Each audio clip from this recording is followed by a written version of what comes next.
At 18, on the morning she should have been blowing out candles, Maren Sorenson was handed a black garbage bag and told to pack only what she could carry. She had $56. She had a canvas duffel with a strap she had mended twice with fishing line, and she had a brass key her mother kept calling worthless, a key to a lake house up north that nobody in the family had walked into for years.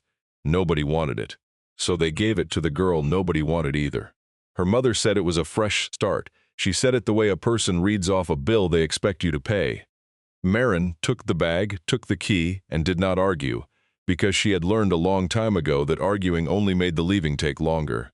But the lake house was not the strange part. The strange part waited down at the bottom of the property, past the dock, behind two wide doors that had been nailed shut from the inside. When Maren finally pried those doors loose that October, she found what Asa Brandt had spent 11 winters building in the cold and the dark. He had worked alone. He had told no one. He had a reason for the silence, and it was not the reason anybody in that family would ever have guessed. But that came later. First came the morning her mother called a garbage bag a gift. The house on Delmore Street had never really been hers. Her mother had married Wade Pruitt when Maren was 9, and from that day the rooms had quietly rearranged themselves around the new family. The good bedroom went to the twins when the twins came along. Maren got the room off the laundry. The dryer thumped through the wall in there, and the only window looked out at the neighbor's fence. She had stopped minding years ago, most days. She had her own way of getting by. She worked the early shift at the Blue Star Diner out on the county highway. 4:30 in the morning until noon, 6 days a week. She gave the old men at the counter their refills before they had to ask for them. She kept her tips in an empty film canister in her coat pocket, because a pocket with money in it is harder to forget than a wallet. She had never once been late. She had an idea she had never said out loud to anybody. The idea was that if she was good enough and quiet enough and useful enough, the house would decide to keep her. It was the kind of idea a small child has. She was 18 now, and she had not quite managed to let go of it. That morning the kitchen smelled like the cinnamon rolls Wade made on the twins' birthdays, warm and sweet and not for her. There was a stack of presents on the counter, wrapped in paper printed with little race cars, even though the boys were 7 now and had moved on from race cars months ago. Nobody had wrapped anything for Maren. On the table, in the spot where her plate used to sit, somebody had set the garbage bag and the brass key, side by side, like a place setting. Diane stood at the counter with her coffee and did not turn around. "You're 18 today," she said. "Legally, that means you're grown. And grown people don't sleep in other folks' houses for free." Maren stood in the doorway in her work shirt from the diner, the one with her name stitched a little crooked above the pocket. She looked at the bag. She looked at the key. She did the thing she always did when her chest got tight, which was to count something, anything. There were 9 cabinet doors in that kitchen. She counted all 9 of them twice. "The lake place is yours now," Diane went on, still facing the window. "Your grandfather saw to that, so go on up there and find out just how far his generosity gets you." There was something bitter folded into the word generosity. Something Maren did not understand yet. She would understand it in time. Not that morning. She did not cry. Crying in this kitchen had never once helped. It only ever gave Wade something to roll his eyes at over the top of his coffee. So she picked up the bag, and she picked up the key, and she said the only thing she could find to say. "Okay," she said. Then she walked out the side door, past the cinnamon rolls, past the race car paper, out into the cold gray light of the first real morning of being on her own in the world. The will had been read 2 weeks before in a lawyer's office that smelled like burnt coffee and carpet glue. Maren had only gone because the envelope had her name typed on the front, and no one had ever mailed her anything in her whole life. She had taken a seat in the back row, near the door, the way she sat everywhere. Diane had taken the good chair up front, the one with the arms, already certain of how the morning would go. Asa Brandt was the man Maren had always called Grandpa. She could count on one hand the number of times she had stood in the same room with him. And yet he had left the lake house and everything on the property to her. Not to his daughter, to Maren. The lawyer had read that part twice because Diane made him. Diane had not said one word in that office. She had carried every one of those words home, and she had saved them. Now Maren understood she had saving them for this exact morning all along. Tamarack Bend was 4 hours north by bus, and then a good long walk on top of that. Maren rode with her forehead against the cold glass and watched the country change underneath her. The flat farm fields gave way to dark standing walls of pine and white birch. The lakes began to show themselves between the trees, gray and still under a gray sky. By the time the bus let her off, the air had that iron smell that comes just before the first hard frost. The frost had come 3 weeks early that year. Down south, the old farmers would have talked about it for a week. Up here, nobody mentioned it at all. Up here, a hard early frost was just the lake telling you what it had already decided. The gas station had one working pump. A man stood filling his truck, and he looked at her duffel and then at her. You lost. Not unkind, just curious, the way people are curious that far up. Looking for the Brant place, on the lake. His face moved just a little, the way a face moves when a name lands somewhere tender. Asa's girl, he said. It came out flat. Not a question. 2 miles up County Y mailbox is shaped like a little boat. You can't miss it. He set the nozzle back on the pump and wiped his hand on his jeans. Sorry about your granddad. He was a good one. Town's a little smaller without him in it. Maren did not know what to do with that. She had not known Asa was the kind of man a stranger would be sorry about. She thanked him, hitched the duffel up onto her shoulder, and started walking. The strap bit into her shoulder. The gravel of County Y crunched under shoes that had never been meant for 2 miles of anything. She passed 3 driveways, a dead tractor, and a church the size of a 1-car garage. A pickup slowed down beside her, an old woman at the wheel. Maren shook her head and kept walking. She had not yet learned that up here a slowing truck was a kindness and not a threat. The pines got taller, the light got thinner, and then there was the mailbox. It stood exactly where the man had said, and it was exactly what he had said it would be. A small wooden boat, no longer than a loaf of bread, mounted sideways on the post. Somebody had carved it by hand. The paint had gone soft and chalky from too many winters, but you could still see that whoever made it had cared. Cared about the curve of the little hull and the tiny ribs set inside it, the way a real boat is made and not a toy. Maren stood and looked at it for a long while. Then she walked up the drive through pines that leaned over the road and met above it like a low roof. The trees broke open all at once.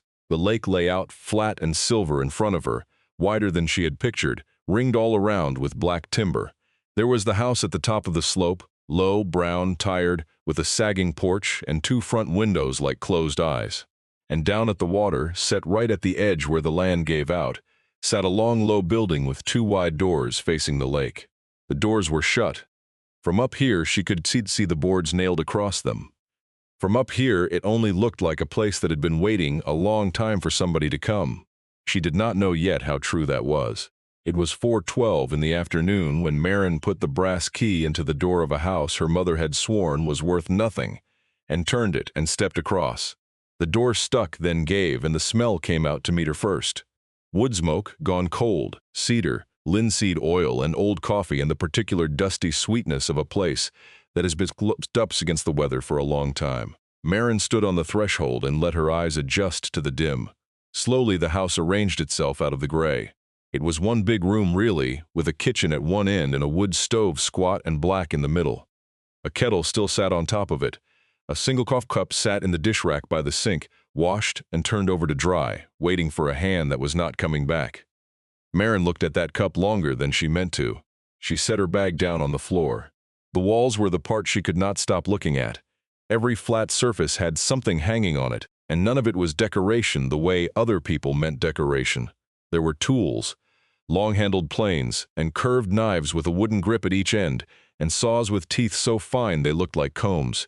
There were shapes cut from thin plywood, dozens of them, each one a slightly different curve, each one numbered in pencil in a careful, slanted hand, and there were boats or the beginnings of boats, a length of ribbed framing up on sawhorses, a paddle blade worn smooth as the bowl of a spoon. Maren walked the room slowly. The way a person walks into a church they are not sure they are allowed in. On a peg by the back window, low down, at about the height of a small child, hung a paddle. It was short, made for little arms. The wood was pale golden oiled until it almost glowed in the failing light. The blade was narrow and clean, and along the throat of it, where a grown hand would never grip, someone had carved a single word in letters no bigger than a fingernail. Maren turned the paddle over to read it, Wren. She did not know anyone named Wren. She held the little paddle a moment. She ran her thumb across the carved letters. Then, not knowing what else to do with it, She set it down gently on the table by the door where she would see it. She did not know it then, but she would carry that little paddle through everything that came after. That first night she slept in her coat on a narrow bed in the corner, under a wool blanket that smelled of the man she had never really met. She did not cry then either. She lay still and counted the boards in the ceiling. There were 41 of them. Somewhere out on the black water a loon called once and went quiet, and she was asleep before it called a second time. Morning came gray and hard. Maren woke stiff and cold and hungry, and she did the only thing that made any sense to her, which was to start cleaning. She found a broom worn down on one side. She found rags folded in a drawer, each one cut to the same square, and pressed flat, as though even the rags had been made to a plan. She swept the cold ash from around the stove. She washed the one cup and set it back exactly where it had been, because moving it felt wrong somehow. It was under the workbench, while she was sweeping out a winter's worth of cedar shavings, that she found the first one. A small wooden boat, like the mailbox, like the paddle, made by hand but finer than either. It fit in 2 cupped palms. Inside the hull, glued to a tiny seat, sat a folded scrap of paper. Maren worked it free with a fingernail and opened it under the window. The handwriting was the same slanted hand from the plywood shapes. It read, "For the year she turned 6, sent in March, came back unopened." She read it 3 times. She did not understand it. Then she found the rest of them. There was a wooden crate pushed back into the dark under the far end of the bench, and when she dragged it out into the light, her breath caught. It was full of little boats, each one wrapped in a square of soft cloth, the way you'd wrap a thing you meant to keep safe forever. She unwrapped them one at a time and lined them up along the floorboards. She counted as she went, the way she counted everything. There were 11 of them, 11 little boats. 11 folded scraps of paper, and every scrap said almost the same thing in that careful hand. For the year she turned 7, sent in April, came back unopened. For the year she turned 9, sent in May, came back. For the year she turned 12, returned. The years went up and the boats got finer. The hulls grew smoother, the little ribs tighter. It was as though the man had been getting better at something over a long, long time and had nobody to show it to. Maren sat on the cold floor in a row of 11 small boats nobody had ever been allowed to receive. She still did not know whose birthdays they were, but her hands had gone very still, and her chest had gone very tight, and for the first time in years she did not count anything at all. She just sat. She was still sitting there when a truck came up the drive. The woman who climbed out of it was somewhere in her 70s, built low and solid, in a man's flannel coat and rubber boots, with white hair cut blunt at the jaw. He had a paper sack in one arm, and the careful, deliberate way of moving that older bodies learn. She stopped at the bottom of the porch steps and looked up at Maren in the doorway, and her face did something complicated. "Well," the woman said, "land sakes, you've got Inge's hands." Maren looked down at her own hands without meaning to. "I'm Marge," the woman said. "Marge Holt. Run the bait shop down on the county road, have for 40 years. I knew your granddad about as well as anybody around here did. That's not saying a whole lot, mind you. Asa Brandt was about as easy to know as the bottom of that lake out there." She held up the paper sack. "Brought you eggs and a loaf. Figured whoever turned up out here wouldn't have thought about eating yet." She came up the steps without being asked, the way people do up there, and set the sack on the table. And that was when she saw the little paddle, and then the row of 11 boats on the floor. Her whole face changed. "Oh," Marge said very softly. "Oh, so that's where they all went." She lowered herself down onto one knee slow and picked up the nearest little boat with both hands, gentle as you'd lift a sleeping cat. "He kept every blessed one, you betcha he did." "Who are they for?" Maren asked. "Whose birthdays?" Marge looked at her for a long moment. Something moved behind the old woman's eyes, like she was deciding how much daylight a thing needed. "That's a longer story than I've gotten me to tell today," she said. "But I'll give you this much, and then I'll let you eat. Every Saturday morning, 7 o'clock sharps, rain or snow or mosquitoes, thick as fog, Asa came into my shop. He'd hand me a package wrapped in brown paper, already stamped, and he'd ask me to mail it from town for him, instead of from his own box out here." She set the boat down careful. "He did that for years, years and years." "Mail it to who?" "He never said, and I learned not to ask the man twice about anything." Marge found a knife in the drawer like she knew exactly where it lived and cut into the loaf. "All I'll tell you is about half the time, a few weeks on, that same package would come back. Unopened, marked return to sender in a hand that wasn't his." She paused. and he'd take it home, and he'd never say one single word about it. And the next Saturday he'd be standing at my counter again at 7 sharp, with a brand new one wrapped up. Maren looked down at the 11 boats, came back unopened, came back, returned. He kept them, she said, all the ones that came back. Marge's eyes went bright, then steady again. Up there, people will not let you watch them cry if they can help it at all. That'd be like him, she said. That would be exactly like him. She got up off her knee with a hand on the table. He started to tell me, once, who they were for. Christmas Eve must be 6 years back. Had a little whiskey in him, which was rare for Asa. He said, "Marge, there's a girl down in." The old woman stopped herself, and then he shook his head and let it go, and I never heard the end of it. Some things a man decides aren't yours to hear. I respected that. She did not stay long after. She showed Maren how to coax the wood stove to draw without smoking up the room. She showed her that the well pump needed 40 hard strokes before it would give any water in the cold. She wrote her shop number on the back of an old receipt and weighted it down under the coffee cup. At the door, she stopped, with one hand on the frame. "You don't have to do a single thing with all this today," she said, nodding back at the room full of tools and curves and half-finished boats. "But I'll say this, and then I'll hush. That man worked wood his whole life, and he worked it right. There's a difference between a thing that's just made and a thing that's made right. Asa knew that difference down to his bones. He'd have wanted somebody to know it, too." She pulled her collar up against the cold. "Come down to the shop when you're ready. I knew Inge, your grandmother, back when. You favor her something fierce, you know. About stopped my heart, you standing there in that door." Then she was gone.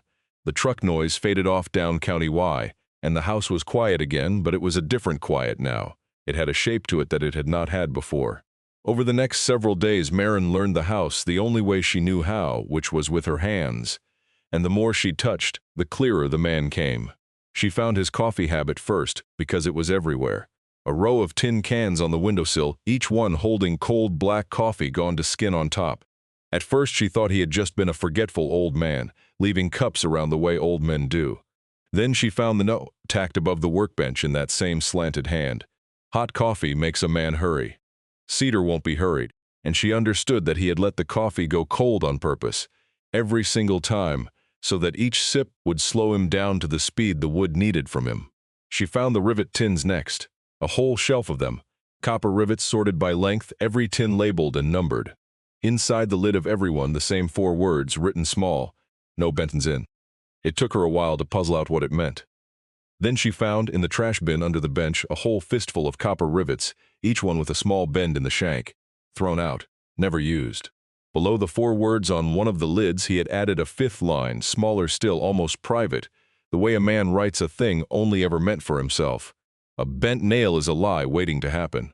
Maren sat on the floor with that tin in her lap for a long time. She had spent 18 years being told, in 100 small and quiet ways, that she was not worth the trouble. And here was a dead man she had barely met. A man who had thrown out perfectly good copper rather than build something that might one day fail somebody he would never even see use it. She did not have a word for what that did to her. But she kept the tin out, beside the paddle and the 11 boats. The table by the door was slowly becoming a kind of altar, and she did not even know she was building it. It was the boathouse that would not let her be. Every morning she went down to it. 2 wide doors facing the lake, gray and silvered with weather, a heavy iron hasp, and a padlock she had no key for, and when she pressed her face to the gap between the doors and let her eye adjust to the dark inside, she could see that the doors had been boarded across on the inside too. Whoever sealed this place had not just locked it. He had nailed it shut from within, and then come out some other way, and meant for it to stay that way. She tried the padlock with every key she could find in the house. None of them fit. She tried to work the inside boards loose through the gap with a flat pry bar and could not reach them. The whole second week she circled that building like it was a held breath. It gave her nothing, and the not knowing began to sit on her chest, heavy, the way the kitchen on Delmore Street used to sit on it. On the Thursday a younger man's truck came up the drive. He was maybe 25, lean, in a Carhartt coat gone white at the seams, with sawdust still caught in the cuffs of it. A chocolate lab climbed down out of the cab behind him, gray around the muzzle, slow in the hips. The dog went straight to the boathouse doors and lay down against them with a groan, like it had done it 1,000 times before. "That's Otis," the young man said. "He was the old man's. Been staying with me since, well, since. But he keeps wanting to come back here, so I quit fighting him on it." He stuck out a hand. "Cole, I worked for your granddad. 6 years, on and off. He taught me about everything I know that's worth knowing." Maren shook his hand. It was hard and dry, a worker's hand. "You worked in there?" she asked, nodding down at the boathouse. Cole's eyes went to the doors, then away from them. "Some. Not the last couple winters, though. He shut me out the last couple winters. Said it was a thing he had to finish on his own." He crouched and scratched the dog's ears. "I didn't push it. You didn't push Asa." "What was he finishing?" "Don't know," I asked the once, he said. Cole stopped. He almost smiled and shook his head. He said, "Cole, some boats a man builds to sells, and some he builds to say a thing he can't say any other way. This one's the second kind." Then he put me on sanding gunwales, and we never spoke of it again. Maren felt the back of her neck go cold and still. Cole walked the outside of the boathouse with her, running a flat hand along the boards as he went. As he walked, he talked, almost to himself. The way a man talks about work he loves and a man he misses. He showed her where the building was still sound, and where the sill had started to go soft at the lake end. And without once sounding like he was teaching her anything, he taught her. "See the thing about a cedar boat," he said, crouching by a stack of pale boards stickered up under the eave to dry, "is the wood's gotta be right before you do anything at all. The old man could stand in a lumberyard a whole afternoon, drive the fella behind the counter half crazy. He'd knock a board with his knuckle and listen to it. A flat, dead sound means there's water still in it. No good, put it back. He'd hold it up to the window and sight down the edge. He was looking for the grain to run true the whole length. Grain that runs off the edge will split on you the second you try and bend it." Cole shook his head. Then he'd put his nose right down on the end of it and smell it. Said green cedar smells sharp like a cat's been at it. Dry cedar smells sweet, like a sharpened pencil. How long would that take him? To find the wood for one canoe? 3 trips sometimes. 3. Cole laughed under his breath. "I thought he'd lost his mind. Then I built one out of wood I'd picked in a hurry. It checked and cracked on me inside the year. After that I never picked wood in a hurry again. Not once." He stayed for coffee. Maren made it the way she had learned, then remembered the note and let his cup sit until it cooled. Cole laughed when he picked it up lukewarm. It was the first laugh the house had heard in a long time.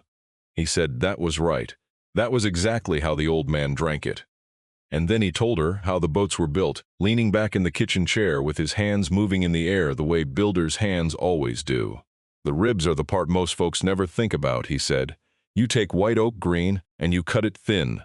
Then you put it in the steam box. That's just a long pine crate with a kettle piped into one end. 20 minutes, half an hour, till the wood goes from a board to something almost alive. Then you've got maybe 90 seconds before it sets. You pull it out hot and you bend it over the form fast and you clamp it down. And you pray you read the grain right back at the yard. Bend it too sharp, it cracks. You can hear it go. Sounds just like a knuckle popping." He turned his coffee cup slowly in his hands. "Then comes the planking and the copper.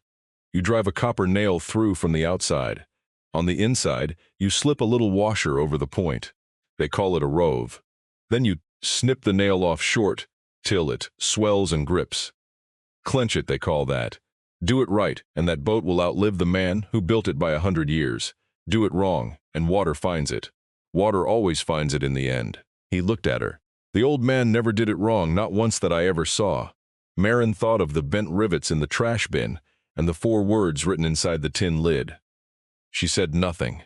There was nothing she could say that would be as true as those bent rivets already were. The letter came the next afternoon. It was certified mail, which meant Maren had to walk the 2 miles down to the little post office to sign for it, and then walk the 2 miles back. It was from a law firm 3 counties south, the same county as Delmore Street. She opened it on the porch with her gloves still on.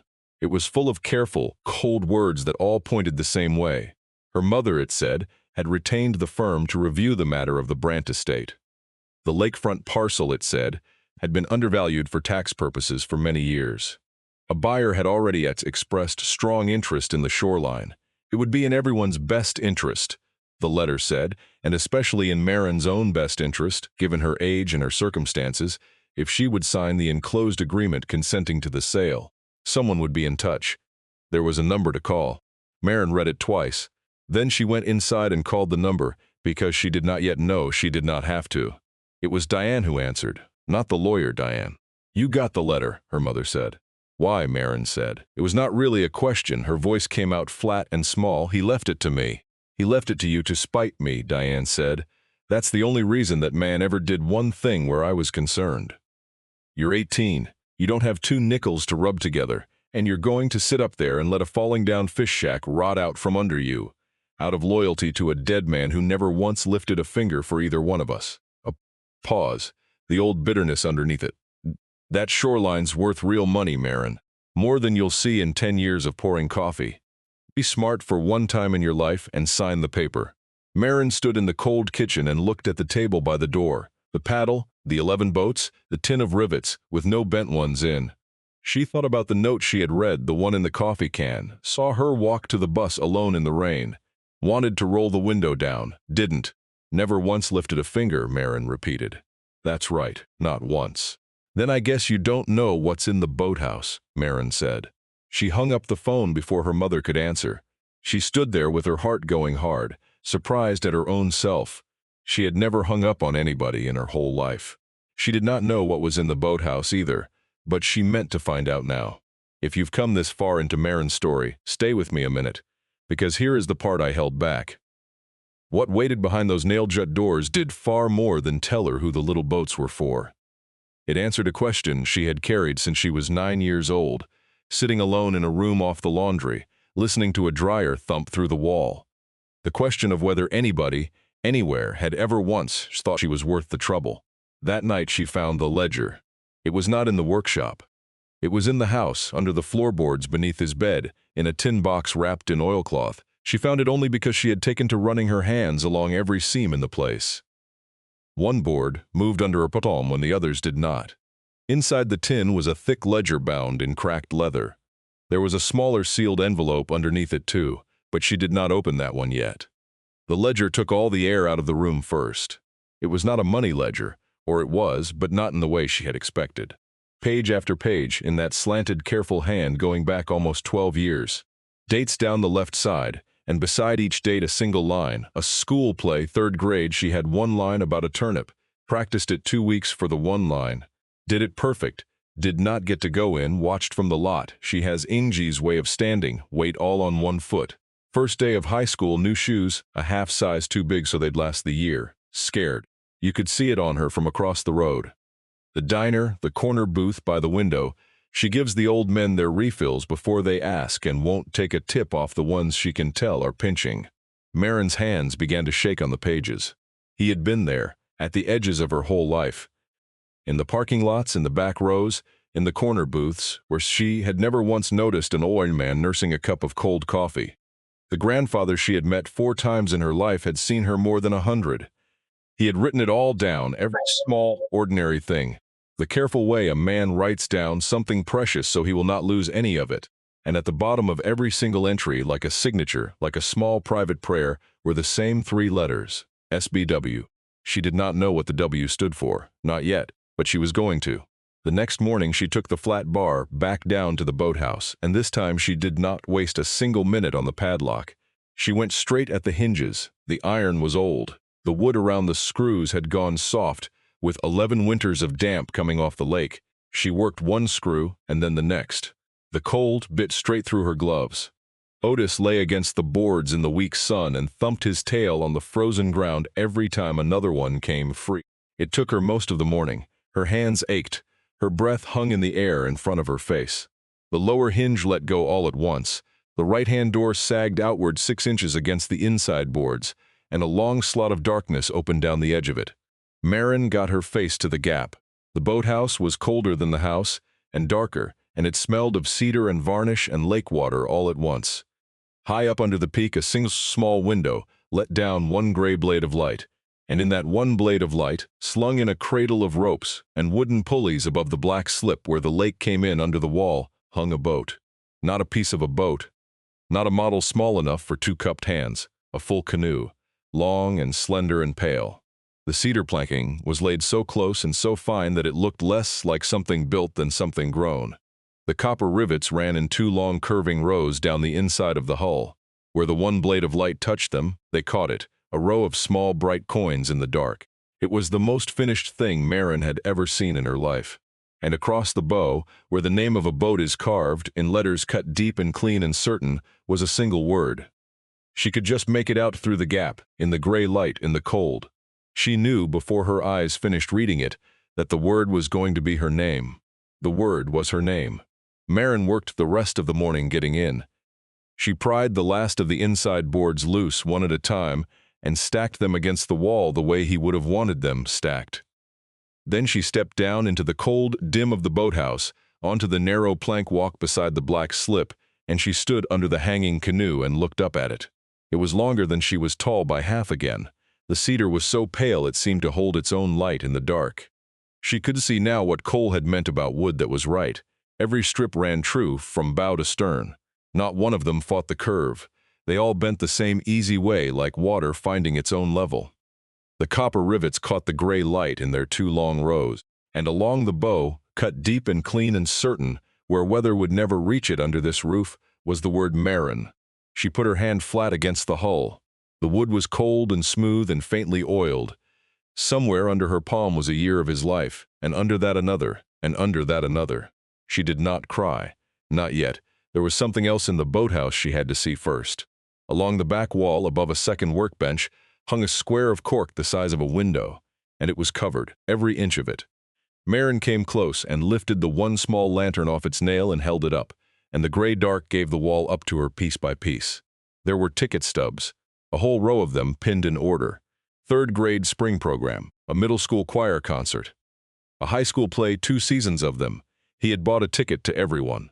He had sat in the back of everyone, in the dark, a man nobody had introduced, watching a girl say her one line about a turnip, then driving the 4 hours home in the night. There were photographs, not many and none of them close. A girl at a bus stop, shot from across a road. A girl in a diner window, seen from a parked truck. A girl walking a school parking lot with her chin down, taken from so far off you could barely tell it was a girl at all. He had never gotten close enough for a clear one. He had never once tried to. And down in the corner, tied with twine, was a stack of brown paper, 11 pieces of it, the wrappers off the 11 boats. He had saved those too. Across the front of every single one, in a hand Maren knew as well as she knew her own, were the same 3 words. It was the hand that had written, "Go on up there and find out how far his generosity gets you. Return to sender." 11 times in her mother's writing. Maren stood in the cold with the lantern shaking a little in her hand. She had spent the morning learning that a man she barely knew had loved her in secret for 18 years. And here, in 11 lines of her mother's handwriting, was the record of how that love had been kept from reaching her, year after year, sent back unopened, all while a little girl in a room off the laundry decided there must be something wrong with her that nobody would name. At the end of the second workbench sat his things, just as he had left them.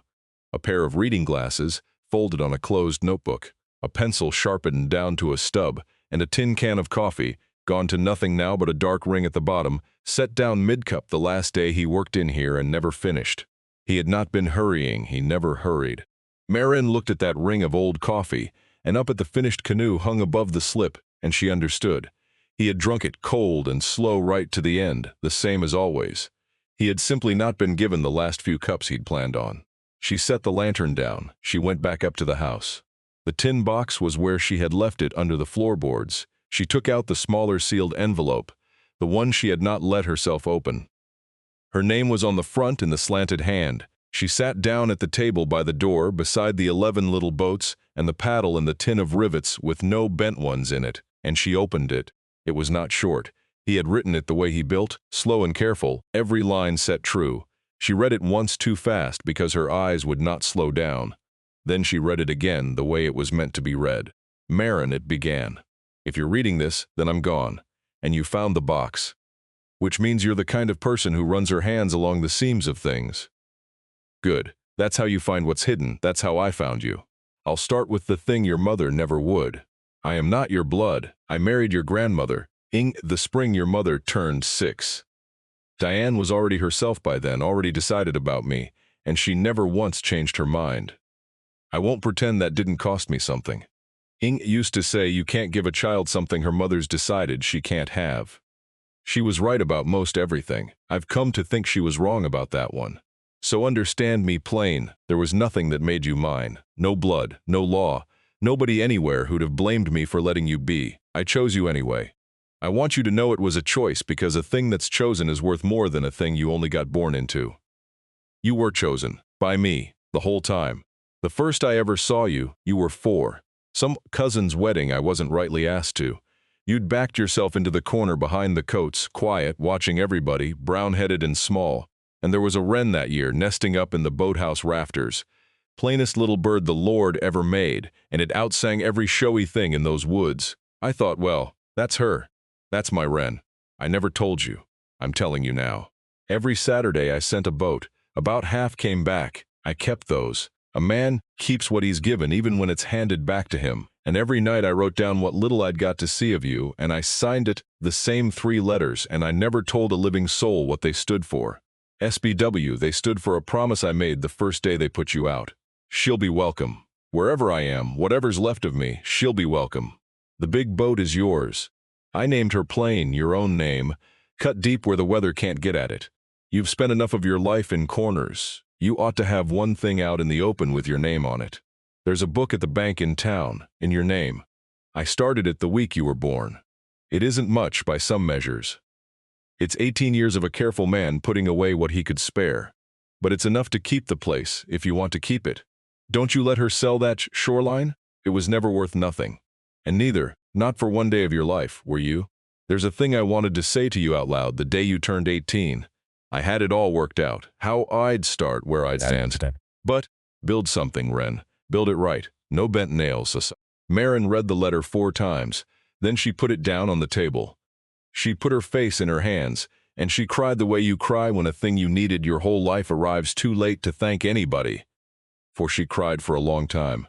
Otis got up off the floor and put his gray muzzle on her knee and left it there.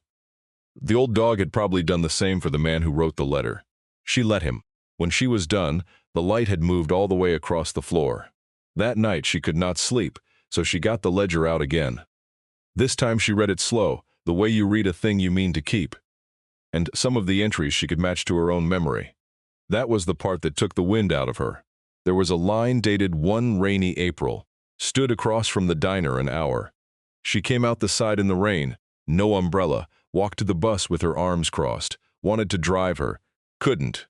Maren remembered that day. She remembered the cold of the bus shelter, and the water coming through her shoes, and the feeling of being the only person in the county nobody would think to come get. She had been right that nobody from the house was coming. She had been wrong that nobody was there. He had been 40 feet away in a parked truck, with both hands on the wheel, not allowed to use them. There was a line from a December school concert, back row. She had a solo, 8 bars. Best thing I heard all year. Maren had nearly forgotten that solo. She had sung it to what she thought was an empty house. Her mother at work weighed home with the twins. 8 bars to a gym full of other families, then the late bus alone, and he had been there. He had counted the bars. She read until the words swam in front of her. Every entry was small. Not one of them was about a thing that would matter to anybody but the 2 of them, and that she understood now was the whole of it. He had not been keeping a record of what she accomplished. He had been keeping a record of a person. Proof, set down in ink that she had been here and that she had been seen. On every ordinary day she had spent believing she was alone. The next afternoon she walked down to the bait shop. She had questions now that only the living could answer, and there was only one living person who'd known him. Marge was behind the counter sorting jigs into a tackle tray, and she took one look at Maren's face and set the tray down and the kettle on without a word. She poured 2 cups, she slid one across, and she let it sit, because she'd known Asa long enough to know how the women in that family took their grief, in silence and slow. He told me, Maren said, in the letter, that he wasn't, that he and my grandmother, that he married into you, Marge said. Yeah, he did. Tell me, please. Nobody ever told me anything that was true. Marge wrapped both hands around her cup. She looked out the window at the lake for a while before she started. Inge came up here a widow, she said. Little girl in tow, that was your mother, maybe 5, 6 years old. Pretty as anything and twice as stubborn, both of them. Asa was a bachelor then, building boats out on that lake, talked to wood more than people. Nobody figured he'd marry. Then Inge walked into the post office one day and that was that. He never said much about it. He just looked different after. the way a house looks different with the lights on. Marge was quiet a moment. Your mother never took to him. Some kids don't. She had a daddy once, even if she couldn't hardly remember him. As far as the seat was filled, and here was this quiet man trying to sit in it. She shook her head. He didn't push, that wasn't his way. He just kept showing up. Drove her to school, fixed her bicycle, stood at the back of every little thing she did, same as he'd later do for you, and got about the same thanks for it. She glanced at Maren. You see the shape of it. When Inge got sick, it went fast. Cancer, less than a year. Marge's voice stayed level, the way it does. Each person has had a long time to get used to a thing. And the day after the funeral, your mother told Asa to his face that he was nothing to her. Never had been. No blood, no claim, and now no Inge to pretend otherwise. And she packed her car and she left, and she took that grudge with her, and she fed it the rest of her life. Marge took a slow sip. Then you came along, and he saw you. Just the once at first. And I think she stopped and her mouth worked. I think he decided he wasn't going to let it happen twice. Wasn't going to stand by and watch another little one in that family grow up figuring nobody was glad of her. Maren looked down into her cup. He couldn't reach me, she said. She sent everything back. He couldn't reach you, Marge agreed. So he did the only thing left to a man like him. He built, and he watched, and he waited on the long odds that one day you'd run out of road and remember there was a key in your pocket. She reached across the counter and put one rough, warm hand over Maren's, and here you are. He'd have given an arm, you know, that. To have been standing in the shop the day you walked up that drive.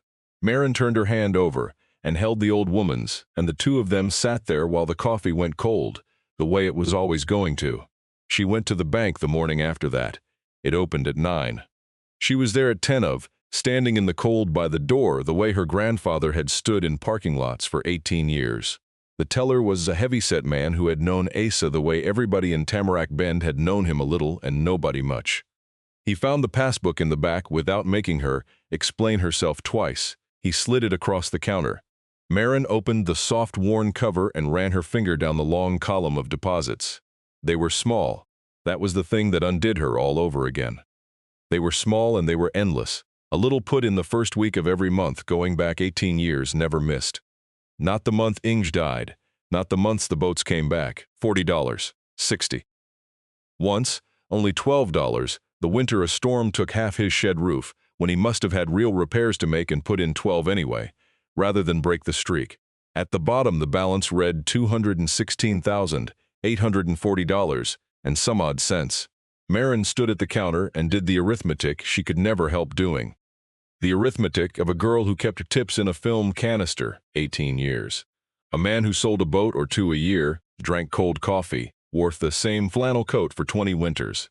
He had not gotten a little rich and set a little aside. He had stayed poor on purpose, year after year, so the girl in the corner behind the coats would one day have a floor under her that nobody could pull up. He fixed it so it couldn't be touched but by you, the teller said quietly. Made me read him the whole paragraph twice over, to be sure. Not your mother. Not anybody. Just you. He cleared his throat and looked at the counter. He was particular. Yeah, Maren said. He was that. She stopped to see the attorney in town that same week, an unhurried woman named Halverson who had drawn up Asa's will and kept a pot of coffee going for clients who needed a minute to take a thing in. She laid it out plain. The will was sound. Asa had signed it before 2 witnesses and a notary of clear mind, naming Maren sole heir to the house, the shop, the shoreline, and everything standing on the land. The savings account was separate again. He had set it up as transfer on death in Maren's name, which meant it had never been part of the estate at all, and no claim against the estate could reach it. Her mother's lawyers knew every word of that, Halvorsen said. A letter leaning on an 18-year-old to sign away a clear inheritance was not a legal action. It was a bluff in firm letterhead, hoping the girl was too young and tired to tell the difference. You don't owe them a signature, Halvorsen said. You don't owe them a phone call. You don't owe them one thing but the truth, and from the sound of it you've already given them that. Maren walked back out into the cold with the first solid ground under her feet in a month. Diane called that night. The lawyer says you still haven't signed. I'm not signing, Maren said, and the shoreline's not for sale, not now, not ever. There was a silence on the line, a kitchen silence, and Maren could picture exactly where her mother was standing, at the counter, facing the window, the way she always stood. "You don't know what you're doing," Diane said. "You're a child. You're going to bury yourself up there in that man's."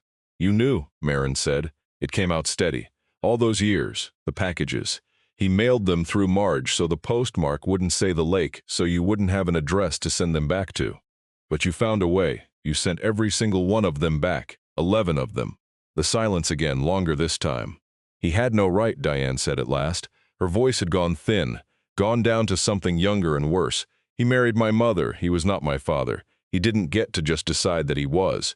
She stopped herself. "He was nothing to us." "He was nothing to you," Maren said. "He decided to be something to me. You're the one who never let him say it to my face." She did not hang up this time. She waited, and on the other end she heard a sound she had never once heard out of her mother in 18 years. A small, wet catch of breath, swallowed fast. Then the line went dead. Diane had hung up, but Maren had heard it. She would hold on to that one small sound for a long while, turning it over, not sure yet what it weighed. The winter came down hard after that, the way it does up there, and Maren stayed. She got a job 3 mornings a week at a diner in town, because some habits keep a person upright when nothing else will. The rest of her hours she spent in the workshop. Cole came by when he could. He showed her how to hold the draw knife, the grip at each end, the long pull toward the body. He showed her how to read a board against the window light, and how to lay her ear close and listen to it. She was clumsy at the start. Her first try at bending a steamed rib cracked in her hands with a sound like a knuckle popping, exactly the way Cole had warned her it would. She swore.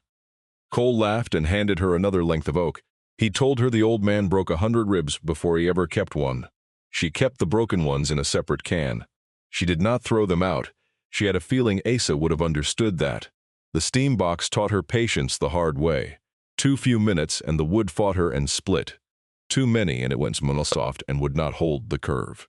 She learned to count it out, the way she counted everything, and somewhere in February her hands stopped asking her brain what to do and simply knew. She drove a copper nail, slipped the little rove over the point, snipped it short, and peened it down till it swelled and gripped. Cole looked at the row of them and didn't say a word, which, from Cole, was a great deal. There was a night in January she nearly quit. A rib she had worked for an hour cracked at the final bend. Then the one after it did too. She sat down on the cold floor in the sawdust and put her head on her knees. Otis came over and leaned his whole weight against her side, the way the old dog did. She stayed like that a while. Then she got up. Because that was the other thing 18 years had taught her. How to get up when there is no real reason to expect it will be worth it. She put another length of oak in the steam box. She watched the clock.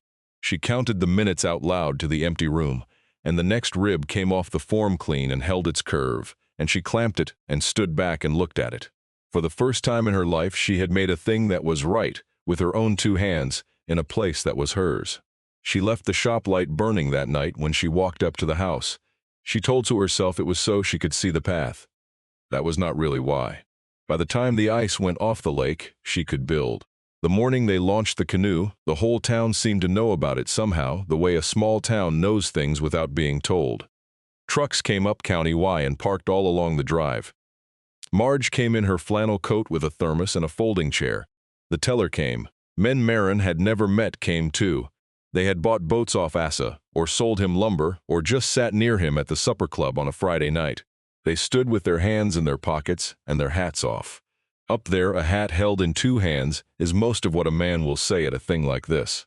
There was the man from the gas station, the one who had told her 2 miles up County Y, mailbox like a little boat. There was the woman who had slowed her truck on the road that first day and been waved off. They had all known exactly who she was, the whole time it turned out. They had only been waiting in the patient way of that country for her to be ready to be known back. Cole and Maren carried the canoe down to the water between them. It weighed almost nothing. That was the marvel of it. All that work, all those winters, and it rode on her shoulder light as a held breath. They set it down in the shallows of the slip. It floated the way Asa had built it to float, level and easy, and not a drop came in past the clenched copper. Maren went back up for the little paddle. The child's paddle, pale gold, with the word Wren carved into the throat. It was too small for her now. It had always been too small for her. He had carved it for a 4-year-old he was never allowed to hand it to. Then he had kept it on the wall 14 years, against the long-shot chance that she might one day come up the drive and need to know she had been expected. She stepped into the canoe and knelt down low. She dipped the little paddle into the lake. It pulled too short and too small, and she did not care. She took the canoe out onto the gray water alone, into the first real light of the year. On the bank, the whole town stood and watched. They watched the girl nobody had wanted go gliding out across a lake in a boat with her own name on the bow. Behind her on the shore, Marge wiped her eyes once with the back of her wrist and did not pretend otherwise. He'd have liked this, the old woman said. Stood right back there and watched. Maren came in slow. Cole caught the bow. Somebody clapped, and then they all did, the scattered, awkward clapping of people who do not clap much, and it carried out over the water, and from the far shore the loons answered it. She kept the place, she kept the shop. She and Cole took in repairs that first summer. They built 2 canoes on order by fall. The money in the book she barely touched. It turned out that a person who had learned to live off a film canister of tips did not need a great deal. What she needed she had now. A roof, a trade. A reason to get up in the morning that was hers and nobody could send back. But there was one thing she did with the money. One thing every year. The first week of every May, Maren built a small boat, a little one. The size that fits in 2 cupped palms with tiny ribs inside and a hull sanded smooth as the bowl of a spoon. She wrapped it in a square of soft cloth. She carried it down to Marge's bait shop on a Saturday at 7 o'clock sharp, the way a man used to, and she had Marge mail it for her from town. She sent it to a child she picked off a list the county kept, the list of the ones who had aged out with nobody waiting on them, the ones in the corners behind the coats. Some came back. She kept those in a crate under the bench, the way he had kept his. A person keeps what they are given, even handed back. But some did not come back, and on those, Maren let herself believe something, that somewhere a kid she would never meet had unwrapped a small boat built right, with no bent nails in it, that they had understood, even without the words, that somebody had decided they were worth the trouble. She never signed her name. She signed the same 3 letters he had used, SBW. She figured he wouldn't mind her borrowing them. She had come to figure that was probably what they had been for all along. One spring a boat did not come back, and that summer a letter came instead. It was addressed to Brandt Boat Works in a child's careful print. It did not say much. It said thank you. It said the boat floated in the bathtub, and at the bottom it asked whether the person who sent it built real ones, too, big enough to sit in. Maren read it standing in the open boathouse doors. Then she wrote back, in her own careful hand, that yes, she did. That the doors stood open all summer, and that there was a paddle by the door just the right size for small arms. If the writer ever found their way up County Y. She did not sign that one with the 3 letters. She signed her own name. Some doors you decide to open all the way. Diane never came up to the lake. Maren had stopped waiting on her to. But late that first fall, a small package turned up in the mailbox shaped like a boat. There was no letter in it. Just a photograph, soft and creased from being carried a long time in something. A baby in a hospital blanket, eyes screwed shut. One tiny fist up by the cheek. On the back in her mother's hand, 2 words and a date. Maren. Day 1. It was not an apology. It was not the mother coming up the drive with her arms open. Maren had lived long enough to know that one was never coming. But it was a door cracked open the width of a photograph, by a woman who did not know how to open one any wider. Maren set it on the table by the door, with the paddle and the rivets and the 11 little boats. She did not call to say thank you. Some things you let stand. 3 years on now, there is a sign at the end of County Y hand-lettered. It says Brandt Boat Works, and underneath, smaller in Maren's own careful hand, a second line. All welcome. The shop keeps them busy now. Spring is repairs, all the winter's cracked gunwales and split ribs coming in off the lake. Summer is news builds, the orders Cole used to have to turn away for lack of hands. Maren does the fine work, the planking and the clenching, because it turned out she has Ingie's hands and Asa's patience both, and that is a rare thing to find sitting in one person. Cole does the heavy layup and the lumberyard runs. He has learned, the way Asa taught him, to stand a whole afternoon over a stack of boards until he finds the ones that ring true. The boathouse doors stand open all summer, both of them, wide to the lake. The little wren paddle hangs by the door, low, where a child could reach it. And now and then a child does, some kid dragged along by a parent picking up a repair. Maren always takes it down off the peg and lets them hold it. She tells them a man made it a long while back for somebody who took her time getting here. She is not invisible anymore. She never was invisible. She had only been waiting, all those years in the room off the laundry, for the one person who had been watching her the whole time to find some way to say so. He never found the words. He was not a man who had them. So he said it the only way he trusted not to lie. He said it in cedar and copper and 11 winters of cold coffee. He said it in a book of small deposits no month ever broke. He said it in a boat with her name cut deep where the weather can't reach, and in a smaller one hung low enough for small arms. Some people say the words out loud, and some, who never learned how, build them instead, one rib at a time, and leave them down a gravel road in the dark for the one they were watching to come and find. So, the story ends here, but there's one line in this story that has stuck in my mind since the day I wrote it. Word of, some say those words, and others who never learned to say them, build them with words. The characters in this story aren't real, but that love, that silent love, present in a cold cup of coffee, brass nails, and a name carved in a place unreachable by the weather, is more real than anything I know. If you're listening to this late at night, and you've been waiting a long time to see it, I hope it has reached you. I'll be back next week with another story. Until then, some say those words, and others build them with words.